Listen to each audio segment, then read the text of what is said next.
যেমন কর্ম তেমন ফল আকর আকর আকর এই তো হ্যাঁ হ্যাঁ হ্যাঁ হ্যাঁ আমার ভালো করে হ্যাঁ আল্লাহ জানে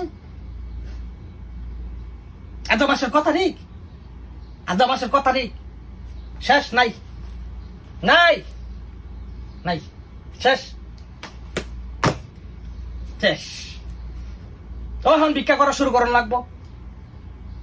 ভাই দেন 50টা রিয়াল আমার বেতন ডাইলি দিলাম ভাইও দেন 5টা রিয়াল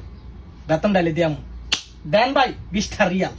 মোবাইলে কাটটা বড়ি আমার 20টা বেতন ডাইলি দিলাম শুরু হয়েছে বেতনটা ফাইয়া 10টা 12টা দিন আজ কত তারিখ ভিডিওটা করতেছি কিনা মাঝে 13 তারিখ 16 তারিখ নাই কে নাই শেষ 16 তারিখে মানিব্যাগ খাইলে বলিস কার কাছে যাবো ভিক্ষা করবার লিগা এই একটা সমস্যার মধ্যে বিদেশ পাইছি তোরা খালি আমি না এরকম অনেকেই আছে